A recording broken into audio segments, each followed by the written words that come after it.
Breaking news વડોદરાથી કે જ્યાં ચાલુ ટ્રેનમાંથી નીચે પડતા ડોક્ટરનું મોત થયું છે। આણંદના ડોક્ટર ચાલુ ટ્રેનમાંથી નીચે પટકાયા। ફાજલપુર નજીક ચાલુ ટ્રેને ડોક્ટર નદીમાં પટકાયા। ડોક્ટરે આપઘાત કર્યો કે દુર્ઘટના તે અંગે રહસ્ય અકબંધ। તબીબના પત્ની પણ ફિઝિયોથેરાપિસ્ટ છે અને 3 મહિનાના પુત્રએ પિતાની છત્રછાયા ગુમાવી છે। સંવાદદાતા અંજલિ ઓઝા ફોનલાઈન પર। અંજલિ, ડોક્ટરનો આ પ્રકારે મૃત્યુ થયું છે, વધુ શું માહિતી મળી રહી છે? શું કોઈએ ધક્કો માર્યો છે કે પછી આપઘાત કર્યો છે? શું વધુ વિગતો મળી રહી છે?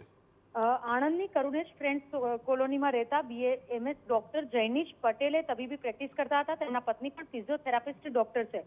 દંપતીના લગ્નને 5 વર્ષથી વધારાનો સમય થયો હતો અને તેમનો 3 મહિનાનો પુત્ર પણ છે।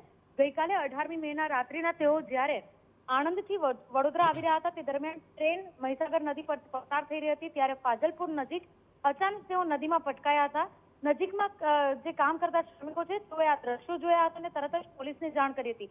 સ્થાનિકની મદદથી તેઓને નદીમાંથી બહાર કાઢવામાં આવ્યા, પરંતુ કમનસીબે તેઓનું ત્યાં સુધી મૃત્યુ થઈ ચૂક્યું હતું। આ સમગ્ર બાબતને લઈને નંદેસરી પોલીસે હવે તપાસ શરૂ કરી છે। તાત્કાલિક સ્થળ પર પહોંચી કાર્યવાહી શરૂ કરી હતી। મૃતદેહનો કબજો લીધો હતો અને તેને પોસ્ટમોર્ટમ માટે પણ ખસેડવામાં આવ્યો હતો।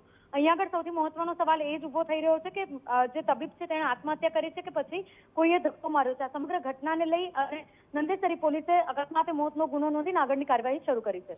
અંજલિ, આખી આ ઘટનામાં શું પોલીસની તપાસમાં કોઈ અંગત અદાવત હોય અથવા તો પછી રૂપિયાનું દેણું થઈ ગયું હોય, એવી કોઈ માહિતી હાલ સામે આવી છે?